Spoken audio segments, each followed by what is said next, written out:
selama si orangnya kan minum obat, minum ARV secara rutin, dia udah Mhm. nggak bisa nularin ke orangnya, selama dia udah undetected ya, dan Mhm. dia rajin minum obat, udah bisa punya pasangan yang tidak positif HIV dan juga punya anak yang tidak positif. Jadi dua-duanya negatif gitu. HIV itu ternyata erat banget hubungannya sama anxiety sama depresi, itu ada jurnalnya. Bukan semerta-merta gara-gara punya dari awal gitu loh. Tapi mereka punya HIV dan mereka dapat penolakan dari orang-orang sekitarnya gitu loh.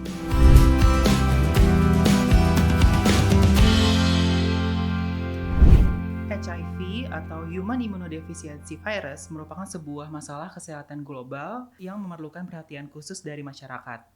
Namun, di tengah upaya penanggulangan dan pemahaman akan HIV, stigma dan diskriminasi terhadap orang dengan HIV masih menjadi hambatan yang sangat signifikan. Hal ini tidak hanya merugikan individu yang terinfeksi oleh HIV, namun juga menghambat upaya-upaya dalam pencegahan, pengobatan, dan perawatan yang efektif. Nah, pentingnya untuk mengatasi stigma dan diskriminasi terhadap HIV ini tidak bisa diabaikan dengan edukasi kepada masyarakat dan juga penyebaran informasi yang akurat. Hal ini dapat mematahkan stigma dan diskriminasi terhadap HIV. Nah, di era digital ini, sosial media memiliki potensi besar untuk menyebarkan edukasi mengenai HIV.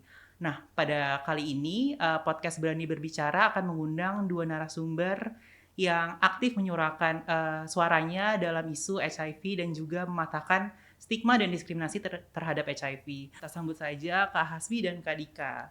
Halo. Halo Kak, apa kabar nih Kak? Baik. Terima kasih Kak Niki. Iya, gimana tadi perjalanannya ke sini? Apakah lancar, kepanasan atau gimana? Boleh diceritain? Kepanasan sih yang pasti. Kebetulan saat ini Jakarta lagi panas-panasnya. Masih musim peralihan. Paling soalnya tadi kalau aku dari Bekasi lumayan sekarang udah ada LRT walaupun memang ya mengurangi inilah ketemu kemacetan jadinya. Kalau aku. Oke, kalau Kak Hasbi gimana nih yang dari Depok? Apakah Ya, Depok selalu seperti biasa ya, panas dan ya penuh dengan perjuangan ya naik kereta gitu. Jadi kayak wah, kejar kereta ketinggalan satu, oh nunggu lagi 5 menit, diem, panas gitu kan. Kereta kan, stasiun kan gak ada AC gitu ya kebetulan. Jadi kayak turun, naik motor, naik, panas lagi, gitu. Tapi untungnya selamat ya sampai ke studio ini. Untungnya selamat. Untungnya, alhamdulillah. Alhamdulillah. Nah, ini audiens Sobat Berani di luar sana mungkin udah kepo banget nih kan tentang stigma dan diskriminasi terhadap HIV. Mungkin kita langsung masuk aja ke pembicaraan kita kali ini kali ya. Boleh. Oke, kita masuk ke pertanyaan pertama. Sebelum kita memulai pembicaraan hangat kita kali ini, boleh dong Kak Dika dan Kak Hasbi perkenalan diri ulang, terus juga perkenalan apa itu Gue Berani dan juga kegiatan apa aja sih yang dilakukan oleh Gue Berani. Mungkin aku perkenalkan diri juga dulu. Aku Dika. Di sini aku sebagai lead campaign manager untuk Gue Berani. Gue Berani sendiri ini memang adalah sebuah campaign dari NGO GWL-INA yang bergerak di bidang HIV awareness dan juga untuk tahun 2023 ini offline to online demand generation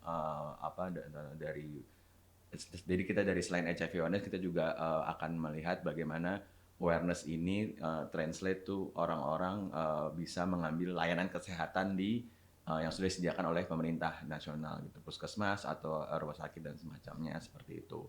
Jadi emang aku dan tim aku juga Hasbi di sini dan teman-teman yang lain juga buat tahun ini memang bergerak di demand generation campaign itu, baik itu dari sosial media, mungkin teman-teman juga Sobat Berani juga udah ada yang follow di sosial media kita dan juga dari beberapa event-event atau acara yang kita lakukan di tahun 2023 ini seperti itu. Oke, kalau Kak Hasbi boleh dong Kak perkenalannya. Aku Hasbi, kadang-kadang dipanggil Abi juga sama teman-teman ya gitu.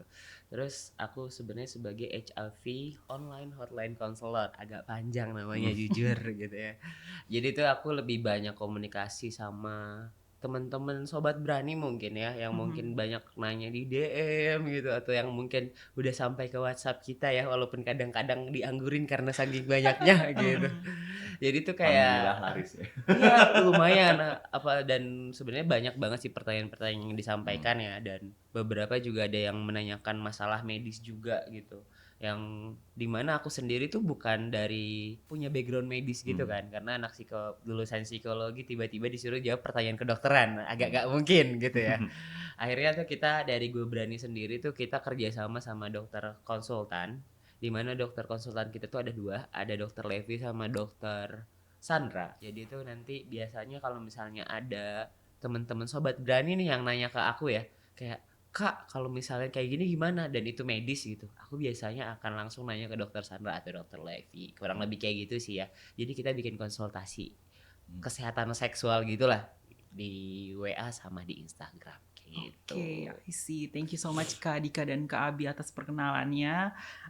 Ini kalau misalnya aku lihat di Instagram Gue Berani, ada yang namanya Berani Bersama nih. Mungkin Kak Dika boleh jelasin ke audiens Sobat Berani di sana kayak apa sih Berani Bersama itu dan kenapa namanya Berani Bersama? Berani Bersama sendiri awalnya sih kita biasanya memang aku kebetulan memang backgroundnya dari digital marketing ya. Kita biasanya kalau mau bikin campaign, konten campaign seperti itu atau di sosial media dan semacamnya, kita harus bikin kayak tema besar setahunnya gitu kan. Misalnya kayak memang untuk campaign setahun, itu nanti bisa kita turunin jadi tema misalnya per 3 bulan, per bulan atau bahkan per minggunya dari si kontennya sendiri gitu. Awalnya memang sebenarnya aku ngerumusin si Berani Bersama itu untuk konten campaign-nya Gue Berani sendiri gitu kan. Kenapa namanya Berani Bersama? Kemarin aku juga karena diambil juga dari nama kita sih Gue Berani ini. Karena kalau yang aku lihat dan juga ada pengalaman dari teman-teman juga dan teman-teman komunitas juga yang aku pernah tanya-tanya dan cari tahu, kadang-kadang tuh sebenarnya secara informasi kita udah cukup banyak sih dari Gue Berani sendiri atau dari teman-teman NGO dan komunitas lain sendiri juga kita secara informasi sudah cukup banyak memberikan, sudah cukup banyak di sosial media atau semacamnya gitu di TikTok dan segala macam. Cuman kadang-kadang orang tuh bahkan dia nggak mau cari tahu gitu, bahkan untuk tahu atau untuk follow misalnya untuk cari tahu informasi tentang HIV atau IMS lainnya itu mereka sudah takut duluan gitu. Jadi informasi yang kita berikan tuh nggak tembus ke mereka kayak gitu. Itu yang kita lihat. Jadi begitu aku punya kesempatan di Gue Berani ini untuk bikin tema konten campaign setahun ini, aku memutuskan untuk bahwa Berani Bersama itu bagaimana caranya mendobrak sisi ketakutan itu sehingga pesan-pesan yang kita punya bisa masuk ke kalangan umum gitu, kalangan umum di nasional di Indonesia seperti yang memang dari mandatnya Gue Berani seperti itu kan untuk tahun ini. Bukan cuma stigma tapi kayak bagaimana orang untuk berani mencari tahu dan mendapatkan informasinya dan juga pada akhirnya kalau sudah tahu informasinya aku akan action untuk ke layanan kesehatannya gitu di rumah sakit atau puskesmas semacamnya. Bagaimana biar kita bisa berani bersama-sama kayak gitu dari yang aku lihat caranya bagaimana sehingga jadi di konten kita di Gue Berani di sosial media kita memang positioningnya tuh bukan menggurui bahwa kamu harus tahu atau kamu kenapa selama ini salah atau semacamnya, tapi lebih ke ayo kita sama-sama cari tahu, kita sama-sama sebagai lebih ke peer atau sebagai teman saja kayak gitu. Dan memang kalaupun misalnya ada memang topik ini memang mungkin agak seram atau menakutkan ya bagaimana biar kita berani emang harus positioningnya sama-sama gitu. Jadi kayak ayo kita cari tahu dan langsung kita cari tahu solusinya seperti itu berani bersama seperti itu. Aku setuju banget sama Kak Dika karena kayak sebenarnya informasi terkait HIV itu emang udah banyak banget kan sebenarnya. Cuman nyatanya masyarakat Indonesia tuh masih takut untuk mengakses informasi tersebut gitu kan. Jadi kayak aku appreciate banget dari message Gue Berani ini which is Berani Bersama.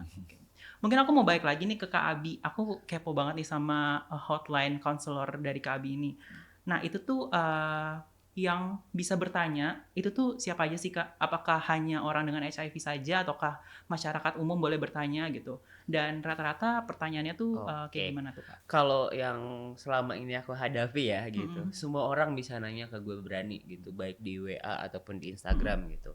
Bahkan sebenarnya beberapa juga ada yang bukan dari komunitas gitu ya, yang bahkan sebenarnya bisa dibilang tuh itu di luar komunitas tiba-tiba nanya ke kita pertanyaan yang kayak kok ini nanyain ke kita gitu. Tapi karena kita ngerasa ini kita punya tanggung jawab untuk jawab, akhirnya kita jawab gitu kan. Kalau selama aku menjadi konselor di Gue Berani ya, itu banyak pertanyaan seputar testing HIV. Yang dimana tuh kayak I mereka see. tuh takut banget gitu loh untuk tes gitu. Mhm. Ataupun ketika kadang-kadang mereka habis melakukan perilaku beresiko gitu ya. Jadi kayak gue takut kena tapi gue takut tes yang kayak gitu. Dan yang cukup banyak lagi itu pertanyaan seputar mereka yang kadang-kadang tuh dapat informasi yang miss gitu loh I tentang see. HIV-nya. Kayak Oke. misalnya orang mikir selama ini ternyata orang HIV itu nggak bisa punya anak. Itu stigma yang banyak Mm-mm. banget ya.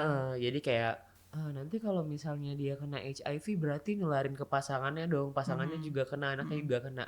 Hey, nggak gitu sekarang gitu. Selama si orangnya kan minum obat, minum ARV secara rutin, dia udah Mhm. nggak bisa nularin ke orangnya. Selama dia udah undetected ya, dan Mhm. dia rajin minum obat, udah bisa punya pasangan yang tidak positif HIV dan juga punya anak yang tidak positif. Jadi dua-duanya negatif gitu.